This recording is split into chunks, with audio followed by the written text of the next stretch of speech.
Welcome back to the official Young Hunger podcast for our second episode of the year with an absolutely incredible guest. Yet another young industry leader paving the way right here in Northern Ireland. Join us as we delve inside the mind of CEO and visionary behind it all, Conor Martin, to show how he's managed to create his e-commerce empire that consists of the Essence Vault, Thompson Carter and numerous other hugely successful businesses. Brands that offer fragrances inspired by designer brands without the designer price tag. This is one I cannot wait to get into. Prepare to be inspired by Conor's story. Follow us as we go catch up with him. My name's Conor, founder of the Essence Vault. Looking forward to being on the pod. So Conor, you run the Essence Vault, Aye. a hugely successful e-commerce brand. Where did that all come from, or where did that start? Bit of a change when I was in University of Liverpool, back when I was 18, 19. Always loved perfume. At this stage, never ever thought of I can make it myself. It was always like, right, well, where's the cheapest I can get it from? Yeah. In Liverpool, they always have these wee markets where you've got all these wee traders. You walk, go in and someone's selling perfume, and it's like you buy 3 little bottles or buy 5 little bottles for £3. Like, it was really, really cheap. But when you spray it on yourself, it smells class for 10, 12 seconds, and then it dies off. Yeah. So, and spending £100, £120 on like Sauvage just wasn't a thing you could do, unless you were reckless. But yeah, and just sort of, had the idea. I was like, oh, imagine, could you do this by yourself? And, straight away your head goes, no, because someone else will be doing it, a lot cheaper. And at this stage, there was no real competition in that sort of, in our sort of niche. Yeah. And sort of by chance, one of my flatmates at the time, he was doing a chemistry degree, and one of his modules was in perfumery. And I sort of just clicked, and a lot of the information was there, but not like, oh, how do you make this in your bedroom sort of thing. It was like, oh, this ingredient will help with this helps with that, and so on. So yeah, that sort of sparked the idea, but went into full-time work then. Didn't go to uni. What did you do work-wise? I was in EE, the phone shop, yeah. So I started there halfway. How'd you find that? What'd you think of? Do you know what? Like, it was a huge learning curve, because you always like to think you're good at selling and stuff, and you go in there and you're getting spat on by people because you can't reduce their phone bill. Like, that's how bad it was. Mm-hmm. And started in there part-time halfway through my second year. And then finished that, and then went home, and then started in EE in Belfast. And with everything, like the 6 months in Liverpool was so hard, because for a phone shop store, you only had to sell as a store like 3 new contracts a day. Yeah. So you're really, everyone that came through the door, you were really trying to sell and do everything you could. And then when I went back to Belfast, it was so much easier, because we were going into a city or town where the clientele was a little bit higher, so we were able to sell them more, and I just went back and forth for the next year. And did you like that selling type thing? I did, yeah. I loved it straight away. It was brilliant, because you had people coming in. It was a bit like 2 different customers. You had people coming in and they were in tears because they were 2 months behind on their phone bill with O2 and so on. They were like, oh, I'm paying £120 a month, and you're able to work in to get them more for a lot less, and that was sort of probably one of the first moments I was like people do this with perfume as well. Like, they spend, some people spend £200 a month on perfume, which to me is mind blowing. Like, 200 a month? Yeah, it's crazy. And that was a sort of like where that's like, when them customers come in, it wasn't like, oh, are we going to sell to them? It was like, what can we sell to them? Yeah. And that was the thing where it was so much easier to sell, rather than having this massive product where you're trying to sell to people that don't need it. And that's where the Essence Vault sort of was born, and sort of 2 years later, started making it myself. And even at that stage, it was only ever meant for me. Like, I wasn't meant to sell it, and gave it to close family, and they were like, "This is class. Like, surely you're doing something wrong here." Yeah. And I was like, "No. It's all pretty, not pretty easy, but it was all above board and stuff." When did you start making it? You started making it in your kitchen or something? Yeah, I started making it in the kitchen because the bedroom was too full. So started making it in the kitchen. It was like a scene from Breaking Bad, and not even a good one. That would probably do bad at it. Yeah, and it was like a good 6-12 month process, because at that stage I was skint. I was in debt. So you're maybe spending £100 to buying a few ingredients. One of the ingredients is wrong. So everything's ruined, and then you have to save up again to be able to do it again and again and again, and it was wrong, incorrect. Like, it was like, the first one we had was like, it was like an oil, do you know? So you sprayed it on yourself and it was just oily, it sat there, and it smelled really, really good, but it just wasn't able to sell. And eventually just all of the sort of like the step-by-steps online, they're all wrong. Like, they don't make perfume. Like, I would swear they're made by people that sell perfume to stop people from making it. And just by chance, I fell onto this website that sold a base mix that was really suitable for the fragrance oil that we had, and put them together, and instantly it was like a penny drop moment where I was like, shit, this works. So then, when was that? 2019? That would have been about 2019, early 2019. Yeah. And then when did everything sort of start popping off, I guess, because it's all online, your stuff, isn't it? All online, yeah. But at the start, it was all markets. So we actually started off in the naturally North Coast and Glens markets. So we done them. They were sporadic, so they had quite a lot at Easter, quite a lot at Christmas. Summer was pretty strong, but like this sort of January to March period was quite, there was no markets. So even at that stage, I never thought it was going to be able to replace a full-time employment, because 3 months of the year you're doing nothing. Yeah. But yeah, so we done the first ever market we done actually wasn't through them. We went to the first ever market, stayed up to 4 a.m, 3 a.m. that night before, making everything, and then we went to the market. And at that stage it was all candles and wax melts, because that's what everyone was buying, sort of thing. We went there, set the table up, all these products that I spent sweat and tears making. And then I had the perfumes on the side. I only had about 4 or 5 perfumes, because that was just what I made on the side. I didn't really think anyone was going to be interested in them. So it was mainly the candles? Candles and wax melts. And then people came by, they lifted a candle, smelled it, put it back, walked on, and then just someone saying, what's that in the corner of the table? Lifted it, sprayed it, and they're like, yeah, I'll take one of them. And then the next person, I'll take one of them, and we had a really, really strong day. Didn't sell any candles or wax melts, so sold out of perfume. And I was like, right, shit, we need to drop all this and then just focus on the perfumes and make the perfumes the main. Yeah, that eureka moment type thing. Yeah, pretty much, where everything that you've just spent time on is a waste. Just push on. We got this sort of spark in the wind, which was the perfumes. Next market we went to was actually in Nuts Corner. Had to be there from like 4 a.m. Got there, and we sold £3 the entire day. So it was like a 14-hour shift for £3. Didn't even buy a coffee there. So after that, I was completely got it. I was like, and some of the things, like when you're at a market, like people are over truthful, because they're with their kids, their buyers are down, and they're just plain rude to you. Like, person lifts it and goes, that smells like piss, and just puts it down. Aye. Next person was like, you're not going to sell any of that, puts it down, and it gets a lot more vulgar. I can't say it on camera, but the sort of feedback, would you call it, from customers was so bad. I went home and I was like, no, I can't do this anymore. Like, it's just not going to work.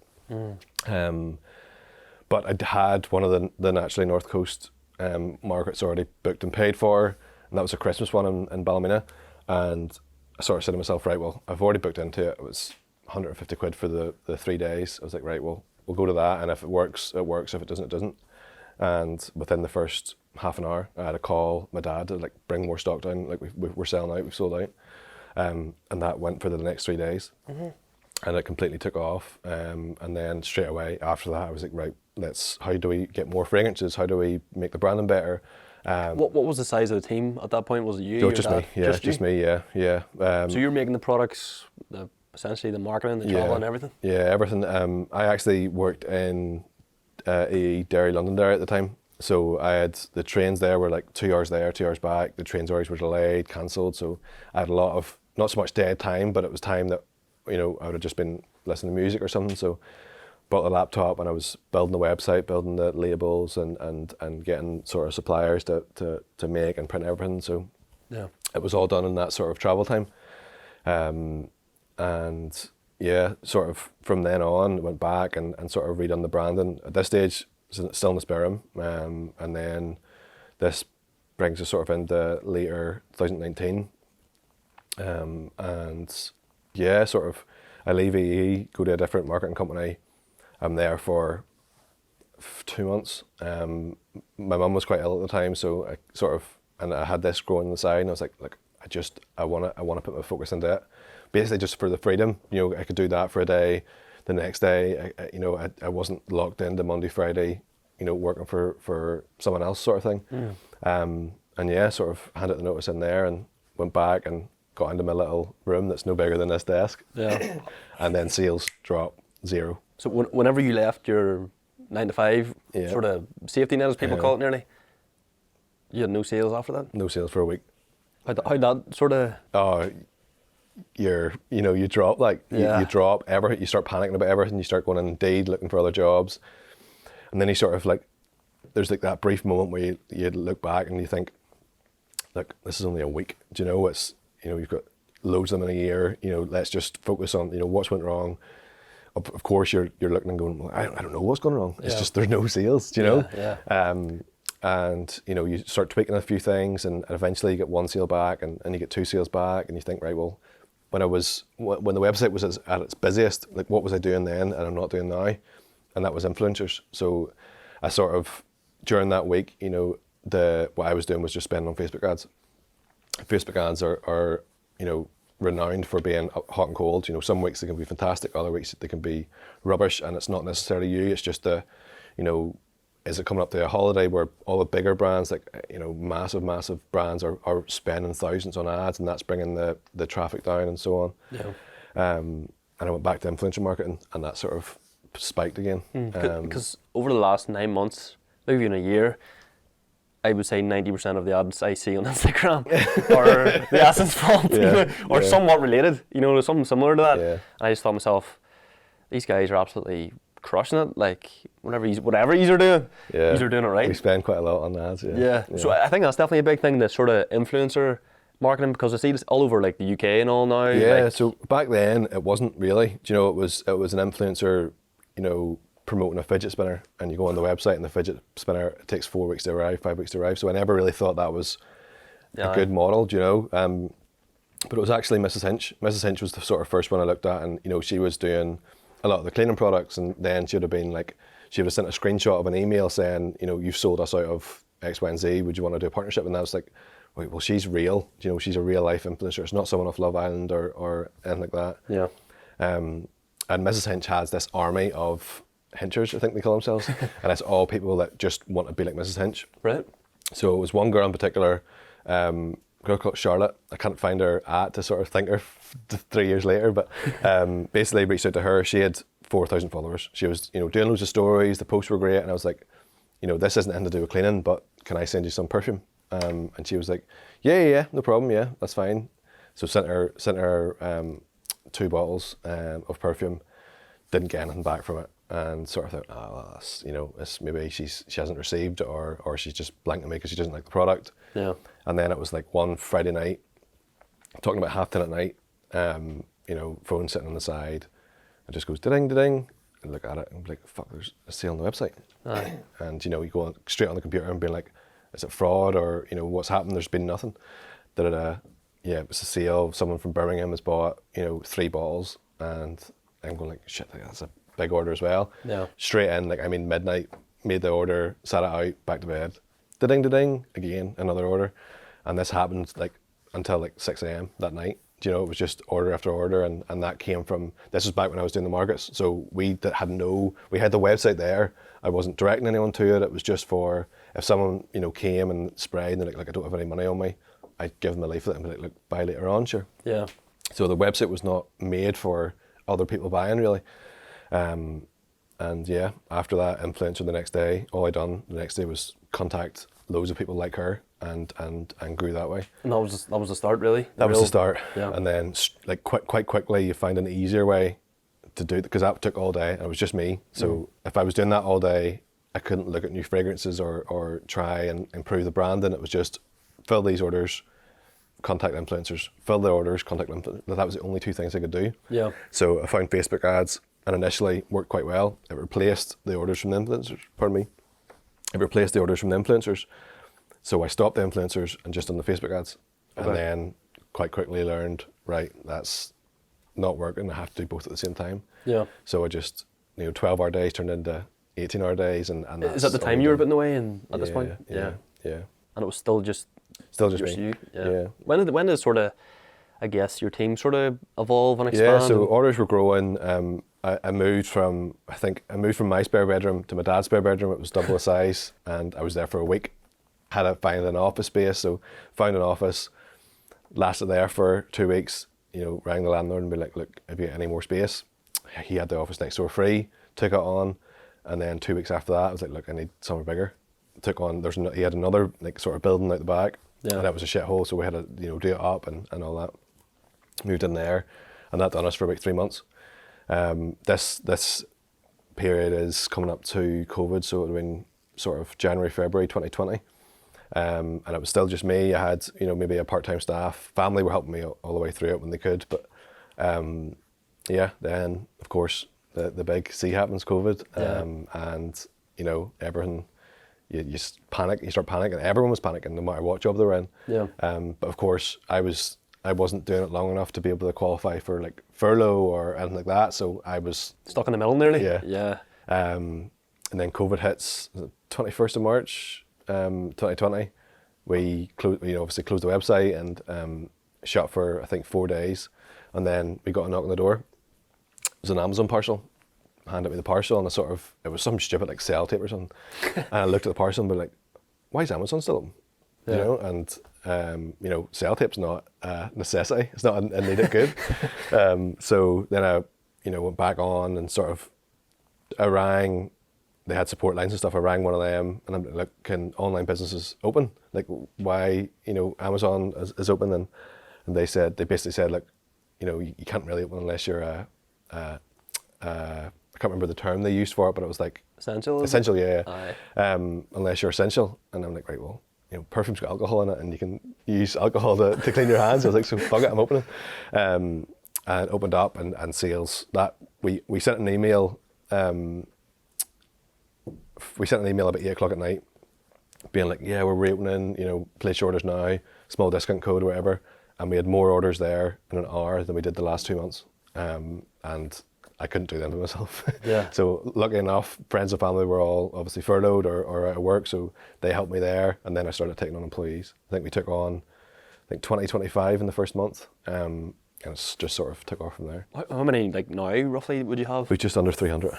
Yeah, 300 staff. We had about 330 coming up to Christmas. Now they were fixed terms, obviously, because of the spikes, but yeah, just under 300. This is only January 2024, so that's a couple of years? Yeah. You know what I mean? 3 years, about 3-4 years from the second employee to now, yeah. How did your family sort of take it whenever you were like, look, I want to go full time into this, like this is an idea, like were they supportive? Yeah, so my dad, he's worked for himself his whole life, so initially, don't get me wrong, you see his son walking in with perfume bottles, like, what the hell are you doing? But quite quickly, he was always supportive, and learned everything off him. He's throughout his self-employed life, he's had his highs and lows, so all my lows were, I was able to go and say, look, I've got no sales this week, and he's like, look, son, don't worry, like it will pass, and so on, and especially when the loads of orders were coming in, went to him, and obviously I'm sky high, and he's like, no, we just need to prepare for sort of the quieter periods and stuff like that. So he was always my mentor, so to speak. I didn't have to go much further than him. That's good, sort of a fatherly figure to keep an eye over you and stuff. Yeah, man, and he did that. Yeah, he still supports now and quite massively as well. So it's always good to sort of have that sort of figure that isn't bias in any way. He's just looking to help you, like genuine. Yeah. What there's one thing I actually sort of found out whenever I was looking at the grand. Everything's inspired by. Yeah. How does that work? Because they smell exactly like I've had them before, and they smell exactly like the actual high street brand. Yeah. Well, how does that work? Like, how do you get away with that? Like. So obviously, right now there's I think 300, 400 different competitors in the UK, all doing the same thing. Back when we started, there was only really one other one, which was a brand called Copycat Fragrances. They were massive at the time, doing really well. So, yeah, I mean, obviously we don't mention the brand names, so it's only the product names, and we make sure that it's always inspired by. Our bottles are so different than the real thing, so it's quite clearly when the customer buys, they know they're not buying a Ventus or Sauvage or that sort of thing, and it smells. You might say it smells exactly the same. I say it's a wee bit different. Yeah. But they're getting £300 for their bottle, we're getting 25. Yeah. So it is going to be a wee bit different. You know, our ingredients aren't the same. That, you know, they're all used. Say for example, if their main note is sandalwood, we don't use sandalwood. We use something that smells like sandalwood, and that goes for every ingredient. Okay. To match it up. So it's always a wee bit different, but it's close enough to get that experience. And it's long lasting as well. It is like. Yeah. So that was the main thing. So the inspired by bit is one part. I think the main benefit is how long it lasts. Yeah. Do you know, because that's where our sort of competitors are. They're not the designer brands or anything like that. It's the customer is £25. Where are they spending that £25 at? It's not going to be Dior and Savannah and Creed. It's going to be, they're going to go to Boots, or they're going to go to Zara, or they're going to go to Primark and spend that on fragrances. Like Victoria cigarette sprays was our main competitor at the time, because that's where females were spending their £25 on fragrance. Yeah. But none of that lasts at all. So that was our main thing, was like, right, how do we get this to last? You know, and the way we do that is through sort of trademark stuff and cigarettes. But, you know, it's a large part of it is simply just putting a wee bit more in, which costs us more. And that's something that, you know, Primark, Zara don't do. What way do you sort of work in Northern Ireland? This is your main sort of base, isn't it? This is your main hub, essentially? Yeah, 95% of staff are based here, and then we've got an office in London for like the marketing team and stuff like that. Is that where all like the TikToks and all come from? Is that all? So TikToks, we outsource all of them. So that's a big thing, especially now, like COVID and afterwards. Marketing is massive. Yeah. Especially if you want to get your online business, because you guys are online. There's no like actual physical store. Yeah. Is there? No, all online.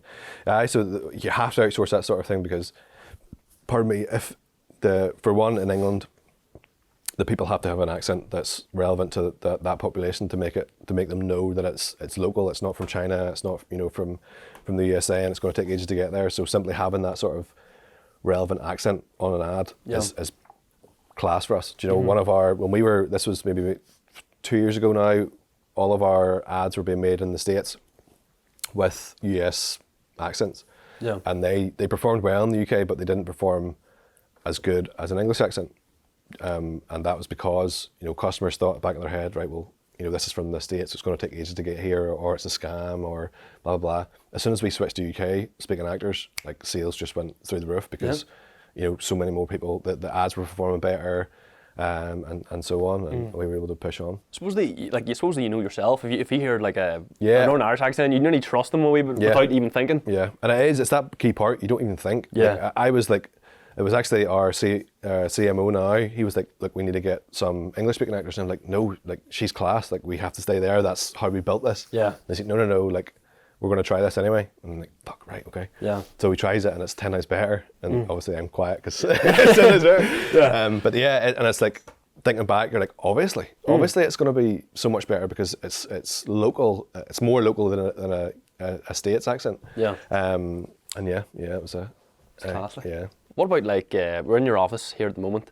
What does like what does a typical day kind of look like? Would it be sorting problems, or would it be emailing, would it be talking to people? What type of thing? So I'll give you an ideal day, and then I'll give you an actual day. So ideal day, I love creating new products. That's my, you know, that's how this is what grew. I love being involved in, you know, new products are coming out. So body wash and a bigger candle range and diffusers, electric diffusers. That's what I like, you know, because in my eyes, it's so much easier to build a brand when you are the ideal customer. So I don't like spending a lot of money. How can I get customers usually spending £125 on this? How can I get that to be available for 25, 30, 40? And get the customer to save money, because it's an easy sell. I know it's an easy sell from my time in phone shops and stuff, where if that customer comes in and I save them money, they want to buy straight away. Yeah. Do you know? And I just love new products, and that's what I want the day to be like. Naturally, when you have 300 staff, you have problems. You know, a shipping company can be down, or, you know, boxes run out, or the box is too small that's come in, and that sort of thing takes up most of the day. But, you know, one of the biggest sort of learning curves over the last 2 years is just hiring great people. Do you know? And it's one of them ones. It's like, right, well, if you don't want to do it, you're not going to do it as good as someone that's specialised in it. You know, so the team we've built today, you know, we've got a fantastic financial team that are really, you know, locked into e-commerce and stuff, and it's totally different than having a normal accountant. And we build that team. You know, our HR team's extremely strong, our operations team's extremely strong. Marketing, we've got the best marketer in my eyes in the UK. For sure, yeah. And that's how you grow. Do you know, we haven't poached key people, but you know, we've created an environment and a business that key people want to join, and that to me sort of probably the biggest pat on the back, because another reason why I built the company was based off everyone else's bad experiences with previous employers and stuff. So, you know, the environment here is second to none. We've won awards for being best employer in Northern Ireland, and that's. I think I've seen that actually. Yeah. What way does it work? Like, say back to 2020, and it's just you at the moment. How do you find that ideal person for that role? Because it's a hard thing. How did you sort of manage that? Yeah, so at the start, it's very hard because you haven't done it, you know, but then as you grow, you start doing the role. So say, for example, a key one would be marketing. So before So With Us, we dabbled in a few other agencies, but we usually done it all by ourselves. So I knew exactly what to look for in calls and sales calls when they were coming in, and so it was easy to fill that role. So you have to do it by yourself for about, you know, at least 50% of the learnings, so you know the person you bring in. If they can still do only 50%, it means that you've freed up your time. Yeah. But naturally they'll be a lot better. Okay. You know, and them sort of key people are fantastic. Yeah, because that's what sort of happened, like us with it started, because like Young Hunger was like a COVID idea between me and my brother, and then our original idea was to come in with like just an iPhone and record it, and then we realised like this isn't going to work. So that's when we brought in like Ross, who actually knows what he's doing with the camera, because I don't know that type of thing. So that's why I would want to run that past you and see what you say. But I want to sort of try to get into like the mindset of yourself. Like, do you have any like rituals? Do you get up a certain time? Do you eat like certain stuff? Or is it just? No.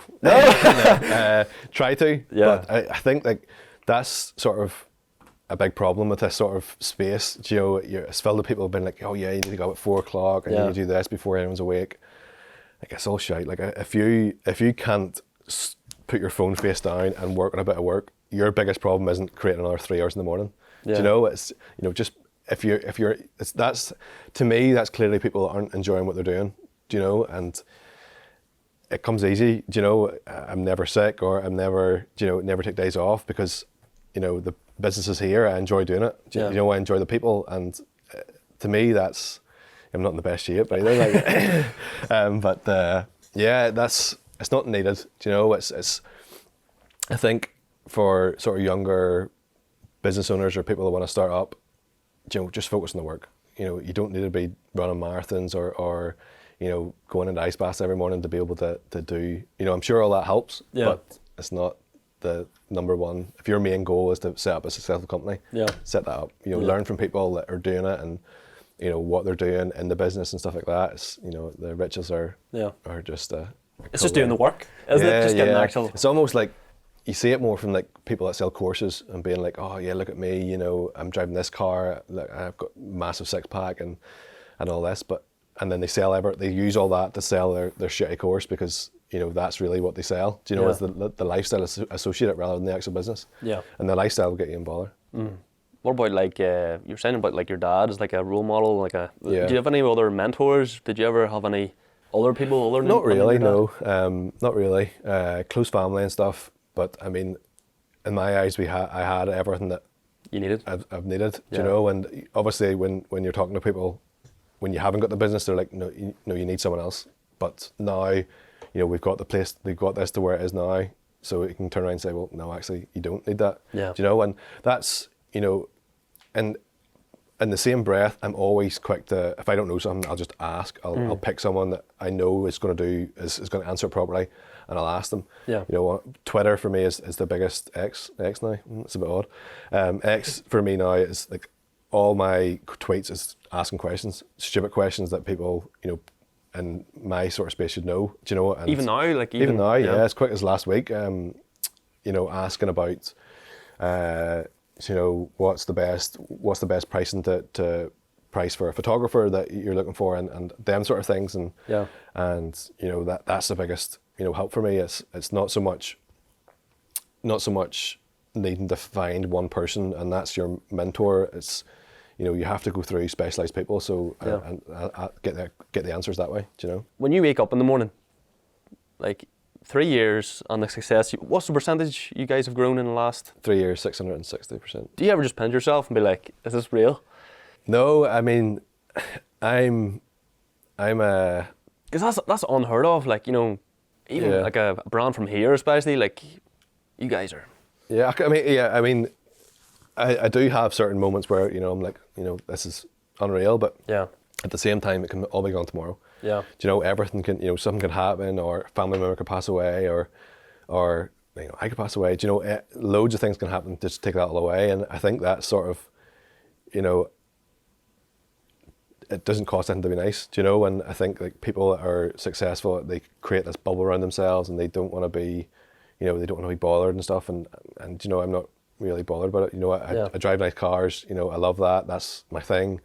But at the same time, it all could be gone tomorrow. I'm a pessimistic optimist. Yeah, I actually seen a post you brought up before. It was like, was it the car key? Yeah. It was kind of cool. It was like dream come true moment. Yeah. Yeah. How did that feel whenever you were like, actually, I guess? Yeah, that's a pinch me moment, obviously, because, when you're 12, 13, you see a nice car drive past, you're like, I'm never going to get that someday, but I'll get a nice car. Yeah. And now I'm able to actually do it. And that's really nice, but I think the main thing is, recently a new dad, and obviously being able for them to have that person that they look up to is a big thing for me. So that sort of goes above everything else. Yeah. What sort of, I guess inspiration as well, like, when were they born? Sorry, when they were born in October. Were they? Yeah. How's that feel, being a new dad and juggling a business? Yeah, I mean, this was always, I always done it in preparation for them, so now that they're born, it's not really, not a surprise, but I was already doing it for them anyway. Yeah. So just that they're here now, it's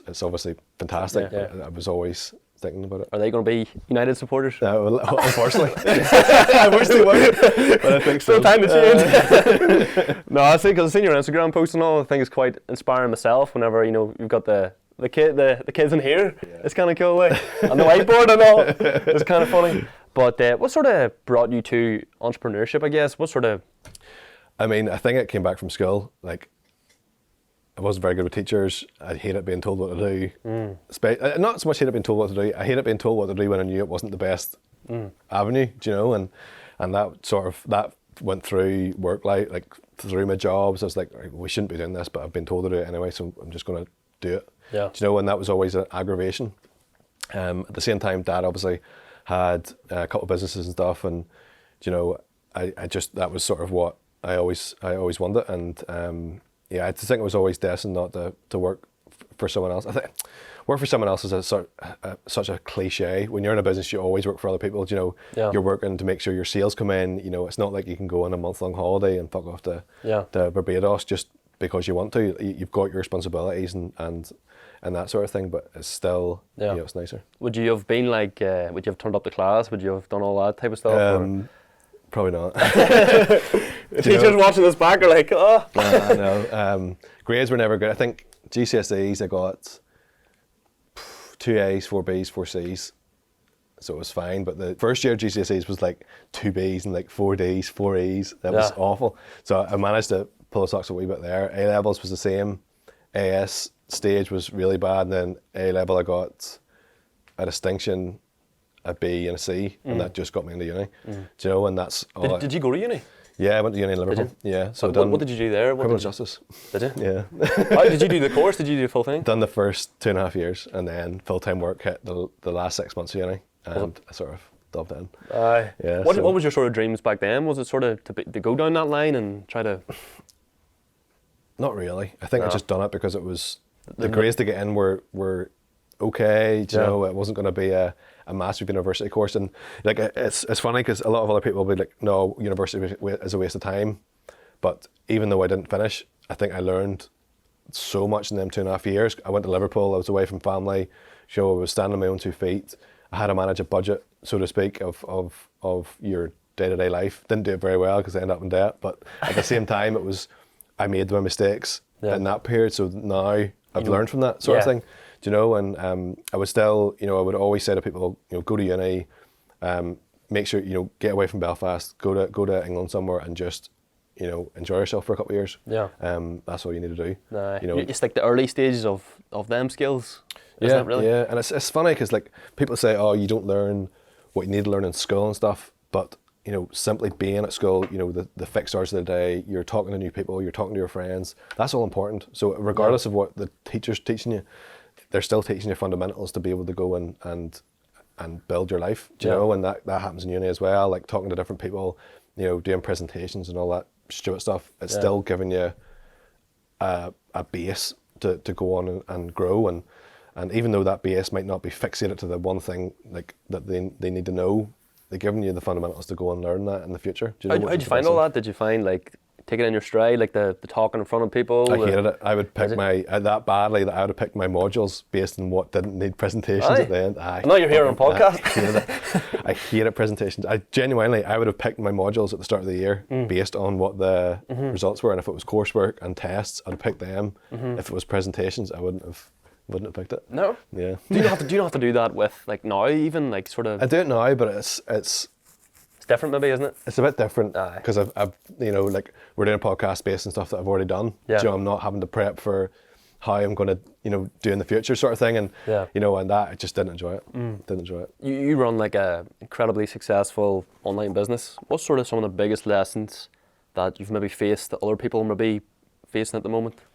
Yeah, I mean, cash forecasting and the sort of financial side of it, I think is very important. Going back to November 2020, sales were growing massively. Obviously, month on month we were doing 20%, 25% up in the last month. So that wee thing in your head is like, well, I'll just spend it because we're going to make it back anyway. Yeah. And that sort of quickly came falling down in November 2020. So Black Friday, biggest e-commerce event of the year. We do a month's worth of sales in 2 days. Building up to that, we had just purchased this property here, so we were out financially there. Fitting out a brand new warehouse cost more than the actual warehouse. Them wee things you never consider. We had an agency at that period who were very, very good, but I wasn't clued in enough to know exactly what my break-even point was. And I don't mean that from a point where if you take one sale, work out your break-even point, you know it. It's all the variable costs. Facebook costs fluctuate day on day. Everything else fluctuates. What's the customer buying? Is it more profitable, less profitable? Them sort of things change, and back then there was no system to work that out. There is now called Triple Wheel. I can lift my phone now and find out how profitable we are today based on every single cost. Back then you couldn't. So I was maybe on the first of every month working out the P&L for the last month from the costs and stuff that have already happened, and then applying it to the next month. Yeah. But basically the way our fees with agencies worked, it was all based on percentage of ad spend. So if they spent 100 grand, we had to give them 15. But obviously November they spend so much more, but obviously the agency fee's not capped, so it goes up with it. Yeah. We had our biggest month ever in the November, and we nearly bankrupted ourselves because of that, because of the VATs on top of that, all the building costs associated, the elevation in your raw goods. So you're buying in more oil, you're buying in more alcohol, more bottles, etc. And then come, I think it was 1st of December, done all the costs back, and I think we made like 10 grand off the biggest ever month we had. And I was sort of sitting there like, fuck, how's this gone so wrong? And we were nearly bankrupted going into the January. We had the VAT bill coming up, and it was massive, and we just got out of it by the skin of our teeth back then, and that was a massive learning curve because you're in November, you're on top of the world. You look on Twitter and people are posting screenshots of this and this, and I'm thinking, well, I've made more than them from a revenue point of view, but I've made fuck all profit, and that's the biggest. If anyone's sharing screenshots of revenue as a start, that's a big indicator that they're not actually successful. But I had a bigger revenue than them, but we were doing really, really bad. And it was scary. Is there anything you do whenever, like, say the pressure is on? Is there anything like you do, like a sort of routine you could say, or anything you sort of think that helps get you through it? I mean, it's a funny one because when you're going through that sort of thing, you have very little people to turn to, you know, because You know, scary. It is very scary, yeah. And you know, the people that maybe know most about it are the people who are going to criticise you. Like, you can't go to your accountant and say, like, I've just done these sales, but I've done fuck all from it. Yeah. And so yeah, it was a scary time. Obviously, we just got out of it almost by chance, really, because when you're doing them revenues, obviously you get, you know, PayPal comes to you and be like, look, you know, we'll give you a loan working capital because of your sales, and you know that's elevated because the revenue is elevated. And that's actually what we done. You know, they turned around. You know, it was an automated thing. Like, because of your sales growth, you can take 300 grand as a thing, and that's what cleared the VAT bill and let us continue. Yeah. Then going into the February, I dropped the agency. So the agency fees were gone, and started doing the ads myself again. And November, so January, February are obviously renowned for being terrible in e-commerce. Like, they're really, really bad. We done more profit in February with half of the revenue than we did in November with obviously double the revenue. What all do you have going on? You have the Essence Vault. You have a sort of newish product. Yeah. Thompson. Yeah, so we've got the Essence Vault, we've got Thompson Carter, we've got Liquid London, and then we've got the third-party logistics, the 3PL side of the business. Which one's coming out? Which one's in the? Are they all out at the The moment? new one coming out is unnamed for now. I was going to say, like, sort of, I knew it just wasn't the Essence Vault. I knew there was other stuff and all, and sort of, you're like, how do you find the time to do everything? Because you've got the kids now, you've got like multiple businesses. Yeah, I mean, you know. it goes back to having that great team again. Yeah. You know, they take a lot of the flack everywhere else, and it allows me to focus on sort of what I want to focus on, and that is building, you know, brands, building new products. And the reason for, you know, fragrance is my speciality anyway. Yeah. I say that lightly. I don't think I'm a specialist at it, but you know, we've got the sort of budget, the Essence Vault, you know, and the prices are £25. We don't want to increase £26 now. We don't want to increase them any more than that, because that stops doing what it was made to do. Yeah. Then Thompson Carter is almost a middle finger to all the designer brands, because you know they're charging £200-300, but we can make a better product for 80. Do you know, when the unboxing experience, the perfume, the longevity, how it looks, the bottle, everything is better than the designer brands, and we're making that for £80 to sell. Yeah. That's crazy, isn't it? Yeah, yeah. And then Liquid London, it's a pheromone based fragrance, so it changes based on the wearer. Yeah. So if you spray it on yourself, I spray it on myself, and you smell each other's, it'll smell different based on sort of your body odor, your sweat, and stuff like that. So it's quite, it's unique. We launched it in October, and it's doing fantastic. It's doing really well. Actually, this is something we ask everyone, but if you woke up tomorrow and say, or even we drop you in like America with like change your name, take the like money, everything away from you, but give you like £100, and be like, how would you what would be your strategy to get back to where you are today? I wouldn't change anything. I'd just do the exact same. You know, start off at markets face to face, and sell to your customers. I think in this space in e-commerce, you have to know how to sell. That's the big, you know, your main goal of e-commerce is getting people to buy your product. Yeah, you need to be able to sell. Do you know, I think it's like a 3-pronged attack. Either you've got a really, really good product, you've offered a really, really good service, or you've got a USP of both of them. You know, and if you don't have a USP, you don't have good customer service, branding, you know, you need to have a good product. And that goes with you know, a lot of spaces at the minute, you know, the products are pretty weak, but the other two are very strong. Do you know, that's where the Thompson Carter Liquid London comes in, where Liquid London's got like a wee USP that not many other perfumes and stuff have, and that helps us grow it that way. So you would nearly go back into the fragrances? I'd go back in for maybe not so much for I probably still would, probably still would, but in terms of the method of the market, I think that the in-person markets are a blessing. You know, you can, if you were doing things online, you know, say you've got a product, say you're selling these cups, you know, and you make a website and you spend £500 or Facebook ads, right? I can do that at the market for 20 quid and get the same learnings, even faster, because I could put £500 on Facebook ads and no one will buy, and that's my only learning there. But if I'm in an in-person market, and you're picking up that cup, I can see the look in your face, I can see what you're touching, I can see what you care about, I can see your first question.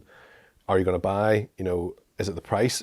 When I mention the price, do you go, oh, I'm not going to buy that? I learn so much more from you in that environment than I do you buying or you looking at my website. You know, I don't get any of that feedback. I can get like a heat map of what you touch on the website, but I can't get your inside your head, whereas I can here. Do you know, if I've got questions for you, I can ask you them here. Yeah. You know, like I can say like, oh, you know, this is why it's better than other cups, and this is why it's better than that. But you know, I can't do that online. Yeah. And that's 10% of the price. Yeah. Do you know, it's stupid. You see all these companies, you know, going straight into Facebook ads and websites and stuff, and it's like, just do this here, because you get into the same customer base. You know, you get in front of them, you can see straight away, you can make changes, adapt. You know, you can do this with, if it's only cost £20 to join the market, you can do this with 5 or 6 products. You know, but if you're doing it through the website, you're buying maybe 1,000 because you're like, oh, well, what happens if it kicks off? I want to keep growing. But this here is just, it's all like customer learnings and stuff like that. So much more than just like verbal, as you say, is like facial expression, is it's you know, to everything really. Like body language. It was stupid. Like, it was the big learning from the Margaret's again was the wax melts. The wax melts we had were all different colours, and you know, we had blues and blah blah, purples, blah blah. But the biggest seller was always this. I can't even remember the name of it now, but it was a massive pink label on it, and everyone lifted the pink label and smelt it and bought it without even trying the rest. And I'm going to myself, but that's not even the nicest smelling one. It was just because it was pink. It sat out in front of the black table, and it was different. You know, everyone else didn't have a pink labeled product, and they bought it just because it was pink. Like, and that was like mind blowing to me, because, you know, do I turn around and make everything pink then? No, because it doesn't stand out. Yeah. But it's just a little indication of how much important the branding is of the product to make it work. That doesn't mean make everything pink, but I wouldn't have learned that if I'd done it online. Do you know? What do you see like the business in 5 years, 10 years? What's your sort of? Yeah, I mean, the Essence Vault will move into different avenues. So, you know, we've just launched our electric diffuser, which has done really well, and we'll continue launching them differentiated products. Again, as a group in 5 years, I want to be more like the Hut Group. It's a company that owns My Protein. For me, that was always the goal, you know, having a collection of brands and growing them, because a lot of the sort of needs and qualities per brand overlaps, you know. So we've got fantastic customer service team, our operations are very good, our financials are very good, how we ship products very fast, that's all overlaps no matter what brand it is. So it means we can launch these new brands, ideations and stuff like that very quickly. You know, we've got one brand launching in the next 2 weeks, then we've got another 3 launching the rest of this year that are already all branded, built out. The trademarks are already booked in for them. The products are already with the suppliers. They're all nearly ready to go. But the process now, myself and Ollie and the head of strategy, Holly, you know, we can make a brand in an hour, and we can send it to the branding team, and they will build the brand for it, and we can tweak it, and we can have a brand up and running within 3 weeks. And that's, you know, that's completely bespoke product. It's not buying a product off AliExpress and sticking your label on it. That's completely ours. That's crazy, isn't it? Yeah, and it's just the speed to market is going to be our biggest one over the next sort of 5 years, 10 years, because, you know, well, you think back to COVID and you'd be like, oh, what happens if no one needs perfume? Naturally, they didn't need perfume over COVID because they were 2 meters away. Do you know? You would have thought perfume wouldn't have worked during COVID, but you don't know what other trends are going to happen to move people away from even perfume or anything like that. So it's just about staying ahead of the market and the trends. Again, you guys definitely have like the systems it a lot easier to sell products in line, like, don't you? Like, everything's just done to a T. Systems. Everything has to be done to a T. So it takes the bias out of it. So you know, in our marketing, our ads, the way we make products, it all has to fit a system. You know, if we sort of we've just actually made our NPD, our new product sort of system, and it has to fit different criterias. So first of all, it's ideation. Basically, that's just a bin. You put every single thought in ideation, and then it has to fit the next 6 almost races. And if it doesn't finish first in any of them, the product's out. It doesn't get sold. So it can be right. Again, we'll go cups for example. This cup, we need to be able to sell it for £1. Right, that's fine. So that means we need to find it for 25p or 20p. And if we can't find it for 25p, we can't sell that for £1, which means we don't sell it at all. It's not going to work at any more than £1. Do you know? And that's where that goes through. So it's like USB, quality, customer or supplier relationships, customer feedback. If it doesn't fit all them, we don't sell it. And lastly, if you followed your passion, Yeah. if someone's looking to do the same, and this doesn't have to be any way related to the business or anything, what would you say to them? Have you any advice? Don't. Would you even follow your passion, or what I would say don't worry about your passion, because that's creating. I'm a big advocate for men's mental health as normally, and the first conversation we've had it from staff members as well. First conversation you have is like, I don't have a passion, and it's like, well, if you do have a passion, you don't know how to quantify it. You still get out of bed every morning, so you have a passion, you just don't know what it is. Yeah. My passion, if you asked me just before I started the festival, what is your passion? I'd have said, fuck, I don't know. Like, I don't know. My mum had depression and stuff, so I was always aware of that sort of thing.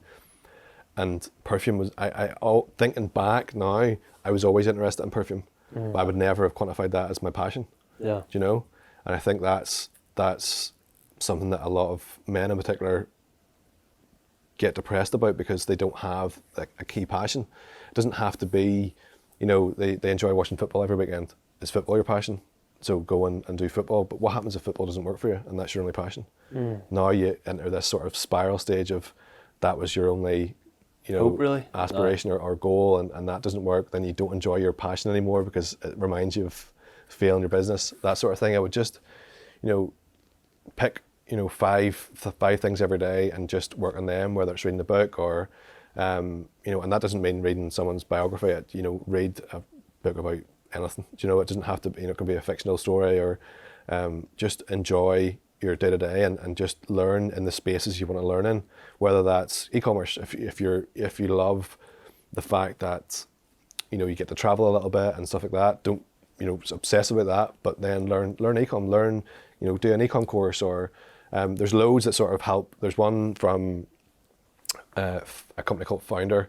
It's a start and scale course. It's a bit outdated now, but it helps set them sort of perimeters where, and that course starts from not having an idea. So it helps you, the ideation stage helps you pick sort of what you want to go after and helps you build from there. I just think following your passion is a very, you can follow your passion. It doesn't have to be your business. It can be, football. Buy yourself a season ticket for Old Trafford. Yeah. And maybe that's not so good this year. But that can be your passion. It doesn't have to be related to your business. It's a very long-winded answer. No, I like it because that's something we ask. Because whenever we're talking to these types of people, like yourself and Paul and all these types of people, they've sort of went down a direction that doing something they really like, because that's what they're interested in. They're prepared to spend more time doing. And I think it's a very fine line though, because like, say you use the podcasting and stuff. If podcasting didn't work, would you be really, really upset? Of course you'd be upset, but would it, to a point where it harms you? Yeah. Maybe not. It's just maybe having that sort of, always having in the back of your head, like, it's okay if this doesn't work, because I'm still learning, I'm still doing this. Like when I started the Essence Vault online, I still don't now, I don't think really 4 weeks ahead. So it's having the 4-week goal where it's like, oh, well, I'm building the website. So if the Essence Vault doesn't work, I know how to build a Shopify website. Or if the Essence Vault doesn't work, I know how to do a wee bit of Facebook ads. Yeah. You're always learning, but you're aware if it doesn't work, it's fine, because you've still got this learning. Yeah. Do you know? I suppose that's the main thing about following your passion, is just don't be, obviously be obsessed, but don't be obsessed about it. Yeah. If someone was actually, just before I close off, if someone was where you were whenever you worked in the phone shop, and they're maybe doing something they don't want to do, would you have any advice for them? Just being self-aware, knowing what you're good at, knowing what you're not good at, and you can apply it to your job. Don't leave your job until you're at a point where you can afford to lose it. Yeah. I think that sort of desperation stage happens very quickly, and that sort of thing. Someone's in a job, they're doing well in it. Say they fall into marketing, and straight away they want to leave their job and do marketing. Like the first 6 months to a year, 2 years, you're not supposed to exceed. But business and entrepreneurship isn't a race; it's a marathon. It's not a sprint; it's a marathon. Yeah. You're not supposed to be successful in 6 months or a year. You're just not. So stay in the job, do as much learning as possible. If you think to yourself, oh, I can't do this until I leave my job because I need that free time, you're not going to work anyway, because you need to use, forget having 8 hours sleep. You need to learn how to operate off 4 or 5. You need to use your evenings. You need to use your mornings to build yourself rather than build a business. You know, have them learnings first. It's not about, if you can't do them both at the same time, you're not going to be able to do the business by itself. Yeah. To a certain degree, do you know? Connor, thank you so much. No, thank you. I appreciate the time, even on a Sunday as well. But thank you so much, honestly, for sitting down with us.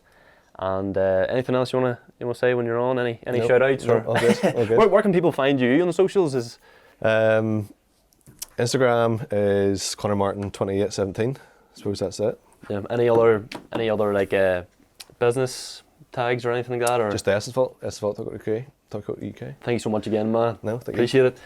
Thank you so much. That has been all from the official Young Hungry podcast. Hope you guys have learned from Connor and his story, and I will catch you guys in the next one.